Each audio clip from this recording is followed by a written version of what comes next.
Navigating the stresses and demands of achieving your dreams in a post-secondary setting can cause immense physical, mental, and emotional strain on you. It's no wonder that there are so many people who underachieve or just give up. You are not going to be that person. You are going to shine bright and make it through. I've got your back, and I'm going to make sure of it. But what about when the pressure does get to you? Everyone has those moments, off days, when you just cannot get out of that funk. We often discuss study and organizational tips concerning your time or physical items on this channel. Today, we are going to go off-road a bit. Today, we are going to talk about organizing your thoughts. Can we do this? Or is the way you think set in stone? There is an increasing openness around the discussion of mental health. This new honesty shines a light on many of the problems associated with the dark places that students often seem to be falling into. This does help to face these problems head on and even possibly prevent some of them. There appears to be a direct correlation between the moods that students experience and the types of self-talk that they engage in. When you're feeling down, it can spread to all areas of your day. It could seem that nothing is going right. This pessimism spreads and grows, invading everything you touch. These dark funks and depressions are not the only culprit contributing to negative thought patterns, though. Exams and test anxiety are also a substantial contributing factor to the hopelessness and pressure felt by students, young and old.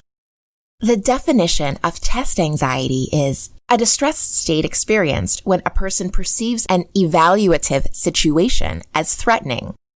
They might anticipate failure or feel threatened by the situation when their behavior or performance could be perceived as poor.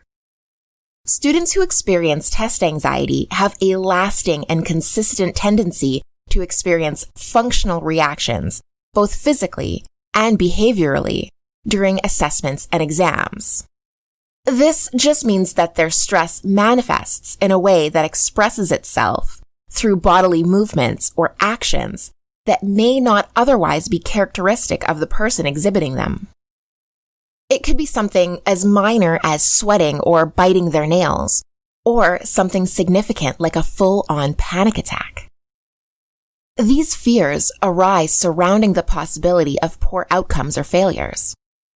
This nervousness is a direct result of the specific way that these students react to the evaluation.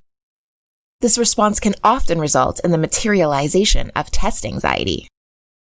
Exams are not the only culprits that can summon test anxiety. Setting unrealistic goals and perfectionism can also contribute to this.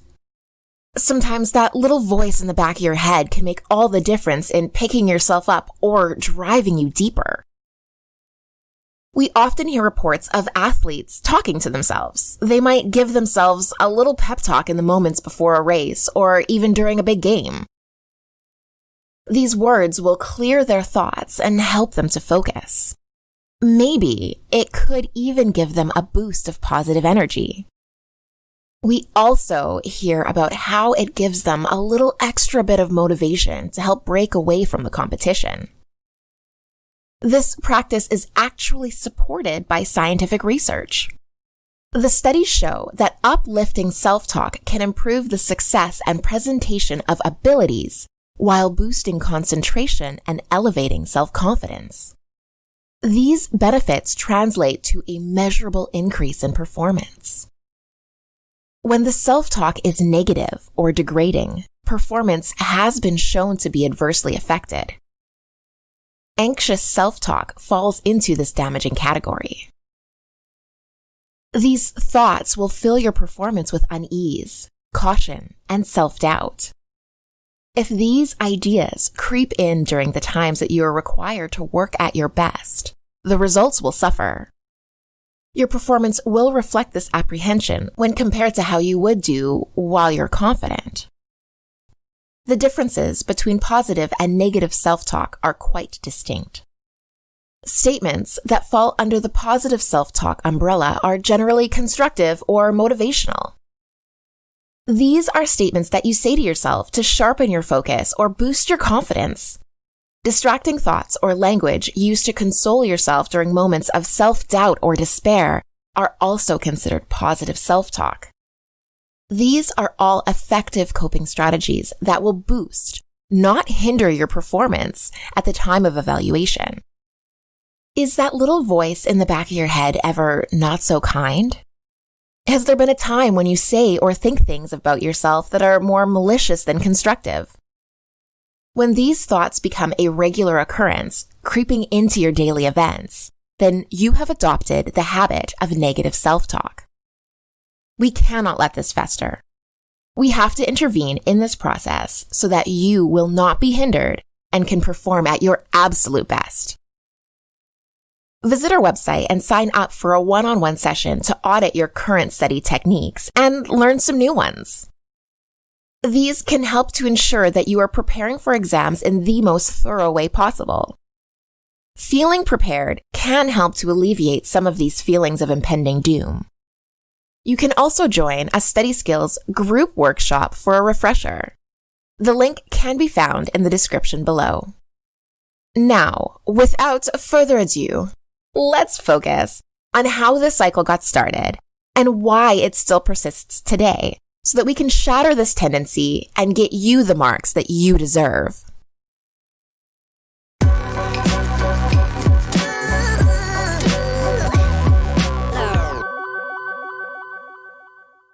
If this is your first time here, please hit that subscribe button to keep up to date with all our fresh content.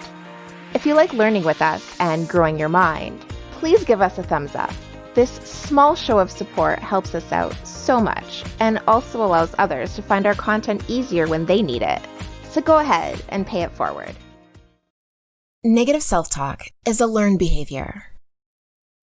Babies are not born with the inherent ability to doubt themselves. We were born fearless and even into childhood believed that we could do pretty much anything. Unfortunately, life, circumstance, and the people around us taught us that this is not so. Before long, children learn to doubt themselves and their abilities. We see others excel and think that we can never reach that level. We hear other people saying that they cannot do something and then start repeating this to ourselves. The internalization of self-doubt and apprehension is the beginning of negative self-talk. Repeating these thoughts and phrases throughout the years breeds the anxiety that many of us experience in our studies. Learning to identify the patterns of negative internal dialogue is a fantastic first step in controlling and modifying your emotions. This can be helpful whether you suffer from depression and anxiety, or if you just fall into the occasional slump. Noticing these triggers and how they make you feel can help you to combat them and change the outcome. If you feel this is hopeless, it's not just you. This feeling of despair can be a symptom of your negative self-talk or anxiety. Students with higher levels of test anxiety are much harder on themselves than those who do not have this problem. Often, they assume that the goals they wish to reach are just too high and expect to fall short. When asked, these students will often predict to obtain much lower grades than those who do not suffer from the same afflictions. This view of their abilities persists regardless of their actual preparation time, current class standing, or knowledge of the subject. So you could be at the very top of your class, but because of this negative internal dialogue, you will not believe it regardless of how much studying you have put in. These same undergrads will even evaluate themselves more severely, giving less credit to the work they put in preparing for the exam. They also mark their efforts more critically, believing their work is of lower quality than it actually is. There is an interesting phenomenon with the practice of allowing this negative self-talk to embezzle your consciousness. Even if you do not believe the things that you are saying in this self-speak, these words and phrases can still have a significant impact on your performance. Luckily, people are also not required to actually believe in their positive self-talk to show superior performance. So what does this mean? It means that the negative self-talk will still diminish performance whether you believe what you are saying or not. To put it simply, self-talk has consequences. Telling yourself that you can excel at something will increase your performance, even if you do not actually believe it at first.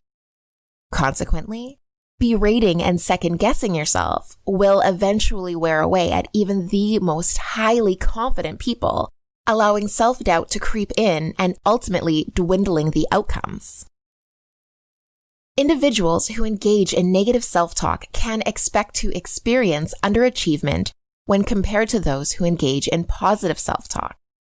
But this difference is not black and white. Low self-esteem and perfectionism may also negatively affect self-perception and self-evaluation as well. So why does this happen? It has been suggested that mental resources become tied up in these anxious thoughts, making them unavailable during the exam, ultimately changing your performance. Severe test anxiety can especially impair working memory, significantly diminishing execution.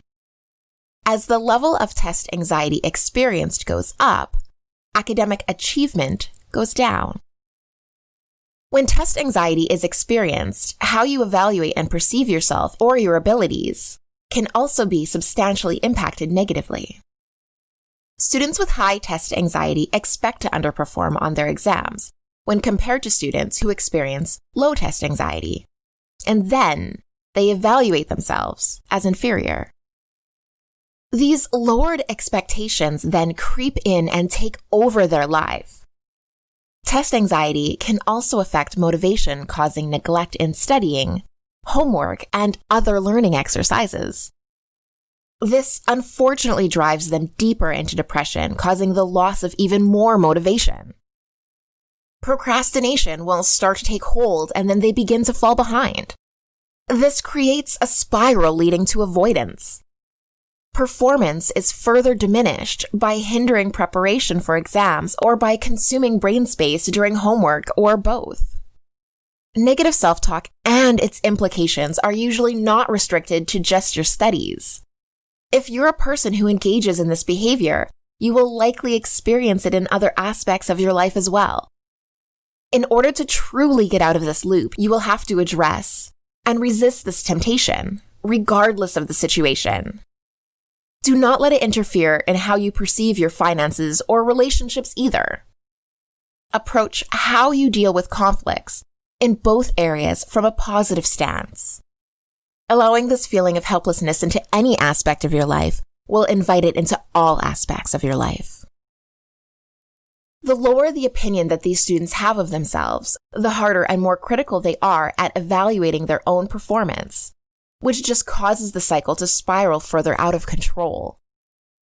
Social considerations, along with biological and psychological factors, all play a role in the level of test anxiety experienced. As you might expect, this is reported more often in female students than in males.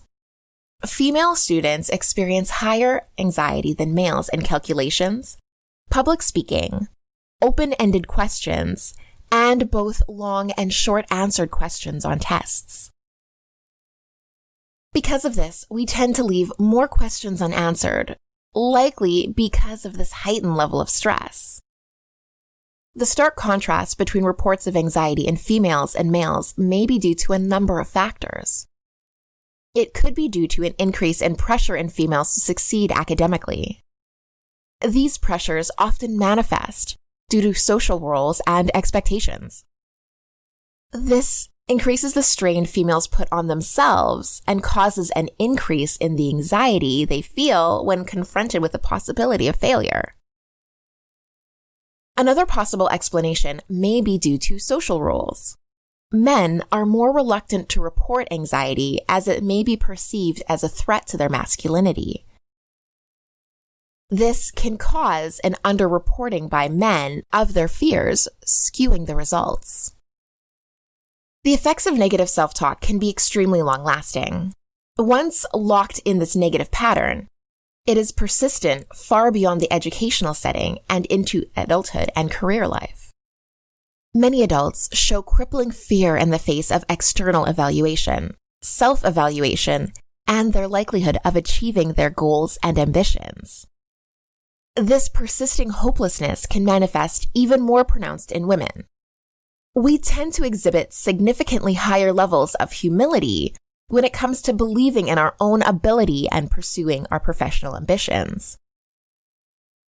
This is likely due to the same social pressures that cause us to exert additional strain on our academic performance in the first place. As you can clearly see, negative self-talk is like a parasite that attaches to aspirations and slowly drains from them until all that is left is self-doubt. The effects of negative self-talk are not helpful. They can be a massive contributor to underachievement, hopelessness, and falling short in your dreams or failing altogether. The most unfortunate part is that you're standing in your own way. There are ways to stop sabotaging yourself, but first, you need to understand how you're doing it. To figure that out, we need to analyze what it is you are stating to yourself during self-talk. Identifying what you say to yourself can give you insight into why you say it. Once you have learned to engage in negative self-talk, the habit becomes easier and easier to repeat.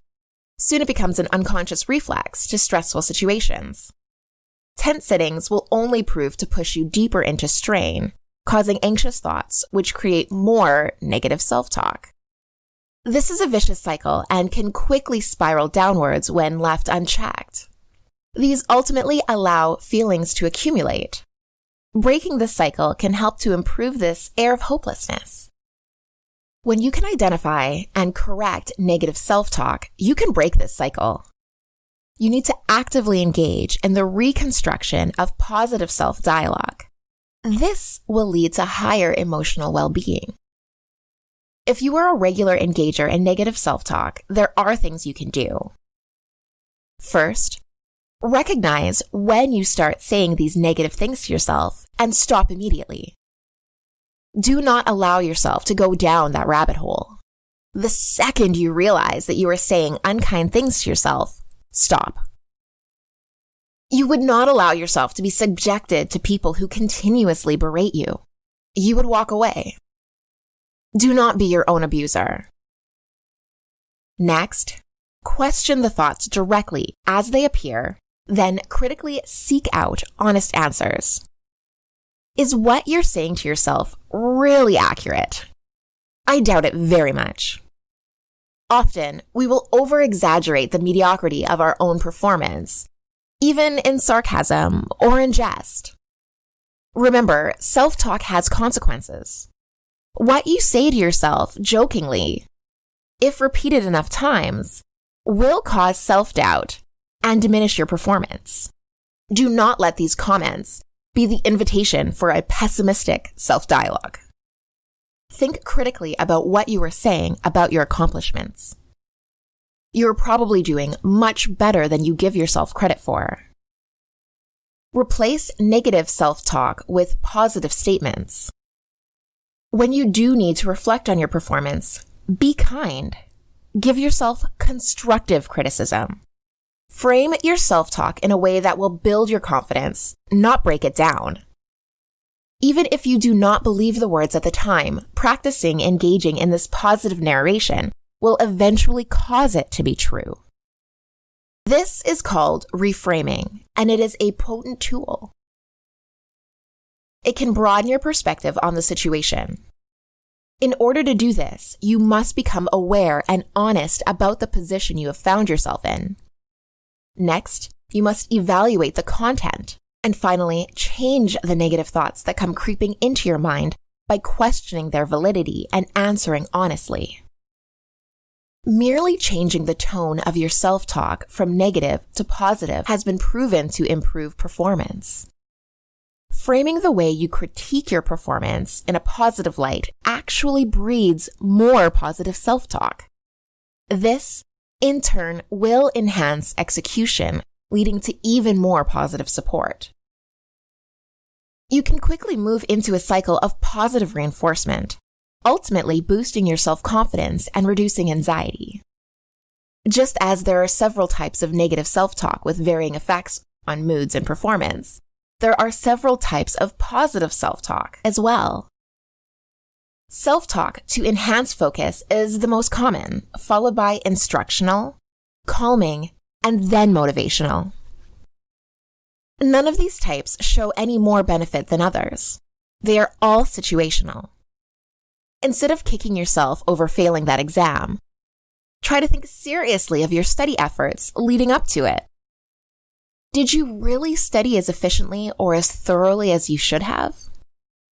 Were you already behind in the course or unsure of the content before you started to prepare?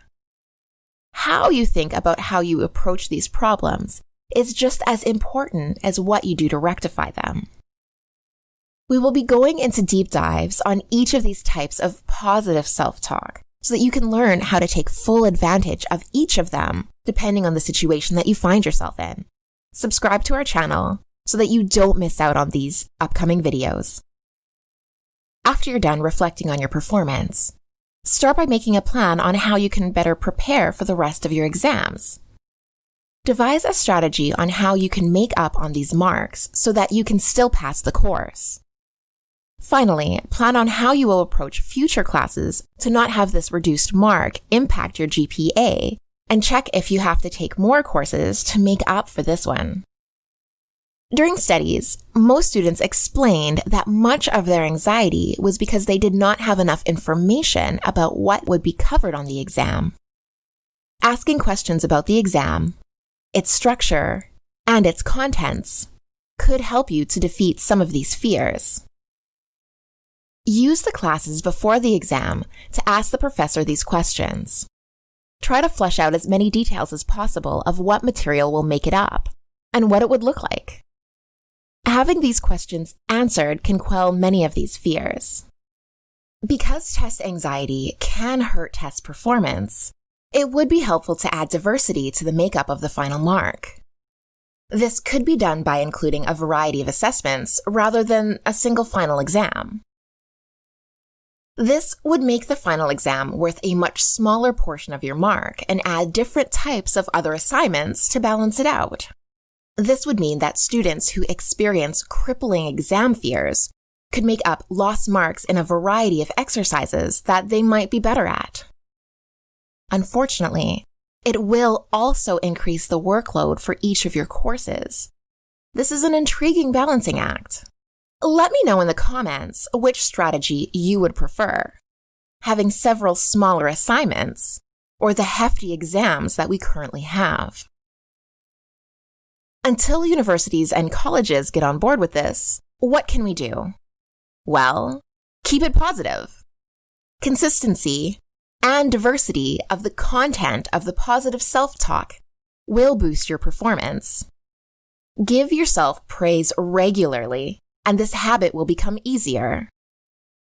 It is also true that moderate levels of anxiety help to motivate. A small amount of test anxiety can be healthy to boost a student's performance on exams.